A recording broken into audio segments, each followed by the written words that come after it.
Hari ulang tahun Jawa Timur, Gubernur bagikan tumpeng. Gubernur Jawa Timur Hovifah Indar Parawansa memberikan tumpeng kepada 15 rumah sakit dan beberapa instansi yang selama ini proaktif membantu Pemprov Jawa Timur dalam menangani wabah COVID-19.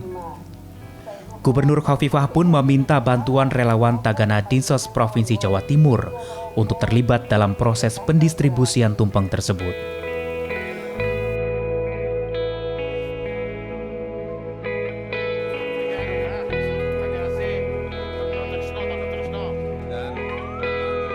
Pendistribusian dilakukan menggunakan mobil rescue yang dilepas langsung oleh Gubernur di Gedung Grahadi. Menurut Gubernur Hovifah, pembagian tumpeng ini dalam rangka hari ulang tahun Provinsi Jawa Timur yang jatuh pada hari Senin 12 Oktober 2020.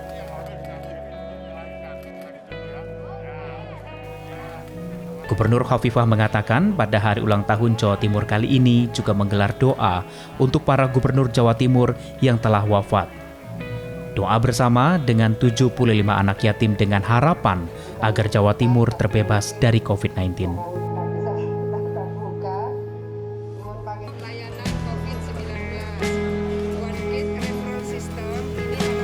Selain mendoakan agar Gubernur dan Wakil Gubernur Jawa Timur beserta seluruh ASN Jawa Timur agar diberikan kesabaran dan kekuatan dalam menangani COVID-19. Kemudian Gubernur Jawa Timur juga mengatakan bahwa tumpeng yang diberikan agar dirasakan oleh petugas medis bahwa Jawa Timur sangat perhatian kepada mereka di hari jadi Jawa Timur ini. Gubernur Jawa Timur juga mendistribusikan tumpeng ke beberapa instansi dan rumah sakit di Surabaya, di antaranya Rumah Sakit Bayangkara, Rumah Sakit Angkatan Laut, Rumah Sakit PHC, KPU, serta beberapa rumah sakit lainnya. Hal ini dilakukan sebagai bentuk syukur memperingati Hari Ulang Tahun Jawa Timur ke-75.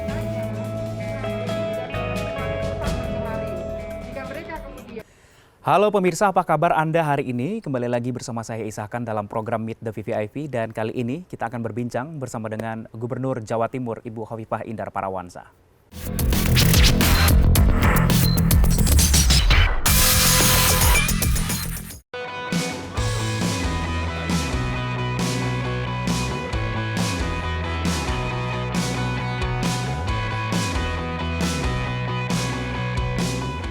Pemerintah Provinsi Jawa Timur menjadi contoh penanganan wabah COVID-19.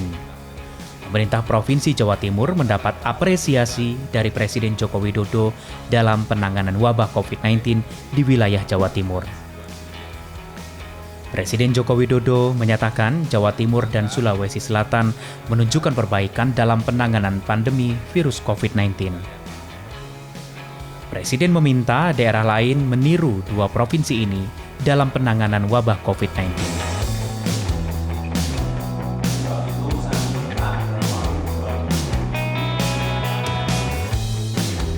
Menurut Presiden Provinsi Jawa Timur, Sulawesi Selatan menunjukkan perbaikan dalam pengendalian pandemi COVID-19 ini bisa menjadi contoh provinsi-provinsi lain.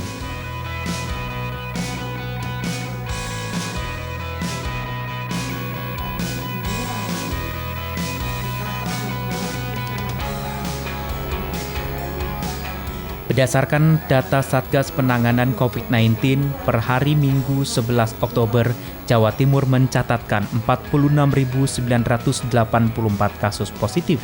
Dengan jumlah kasus positif tersebut, Jawa Timur tercatat sebagai provinsi kedua terbanyak kasus positif COVID-19 di bawah DKI Jakarta.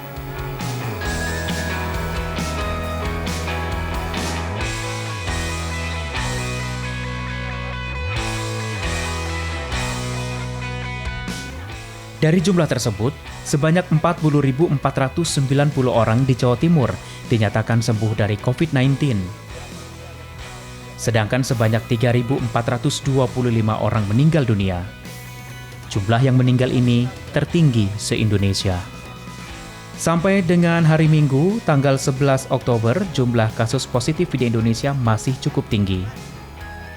Berdasarkan data Kementerian Kesehatan, jumlah kasus positif COVID mencapai 333.449 kasus.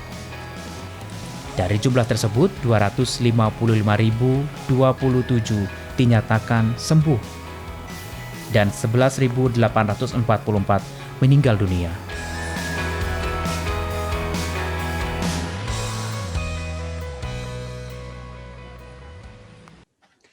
Ya, halo, apa kabar Ibu Hovifah? Ya, baik. Alhamdulillah.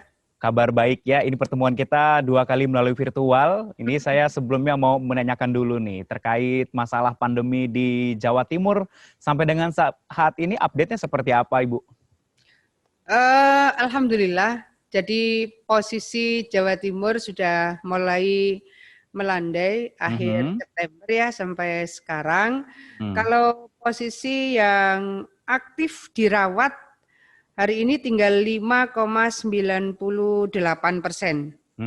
5,98% itu setara dengan 2.878. Kalau dibanding dengan tingkat kesembuhan di Jawa Timur per kemarin jam 16 itu sudah 86,76%. 86,76%. Sementara nasional 78,38. Kita 86,76, nasional 78,38. Artinya kesembuhan di Jawa Timur insya Allah sudah jauh di atas rata-rata nasional. Karena kita semua harus mengakui ini, karena Pak Presiden juga mengatakan ini provinsi lain harus menyontoh Jawa Timur nih Bu, dengan penanganan pandemi COVID-19 saat ini. Mungkin boleh dikasih kiat-kiat untuk daerah lain Bu, agar gimana caranya, karena dulu isunya, waktu di awal-awal kan Jawa Timur ini sempat mengkhawatirkan ya Bu ya, sampai diisukan ada zona merah bahkan pekat sampai hampir ke hitam begitu. Tapi sekarang dengan kondisinya malah Pak Jokowi bilang, boleh mencontoh Jawa Timur. Boleh dikasih kiat-kiatnya Bu untuk yang lain Bu? Ya, saya ingin sampaikan bahwa kalau ada zonasi merah, kemudian dulu sempat merah pekat, bahkan kalau di Zoom itu kelihatan ini merah pekat apa hitam gitu. Karena memang khusus COVID ini kan potretnya internasional. Jadi kita mau bilang apa, berapa, bagaimana, kita tidak bisa mendeklir sebelum misalnya dari gugus tugas pusat dulu, kalau sekarang dari Satgas, tiap jam 4 sore mereka mendeklir, itulah yang kemudian proven ya, kita pakai dasar untuk bisa memetakan seluruh kondisi penyebaran COVID-19, apakah dari sisi kesembuhan, dari kasus aktif, kemudian dari yang meninggal, positivity rate, rate of transmission, kasus aktif, dan seterusnya, semua akan terpetakan dari data nasional. Karena rumah sakit itu melaporkan ke all records tiap hari, langsung direct. Dari rumah sakit ke all records ke PHEOC, PHEOC kemudian ke Satgas, kalau dulu gugus tugas, mereka itulah yang kemudian merilis data ini tiap sore. Jadi kita memang harus mengkoordinasikan sangat intensif. Kalau di provinsi tentu dengan Pak Pangdam, Pak Kapolda, terus dengan kabupaten kota. Jadi kalau ada misalnya kasus baru di atas 10, sudah pasti saya japri para bupati wali kota. Dan saya share di grup bupati wali kota kondisi yang terupdate, sehingga masing-masing akan melakukan kewaspadaan, pengendalian COVID di masing-masing daerahnya. Baik. Tapi bahwa itu nggak cukup. Yang menurut saya memiliki signifikansi melandainya kasus COVID di Jawa Timur justru setelah operasi justisi. Operasi justisi itu bisa dilakukan setelah ada perda. Perda tentang ketentraman, ketertiban umum, dan perlindungan masyarakat, ini inisiatif DPRD. Jadi betapa semuanya bersatu melawan COVID gitu. Jadi DPRD punya peran yang cukup signifikan, memberikan usul inisiatif perubahan Perda 1 2019 ke Perda 2 2020. Kemudian di lapangan setiap operasi justisi, di situ ada jaksa, di situ ada hakim. Berarti peran Kajati ke Kajari, peran Kalanti ke PN, itu semua jalan.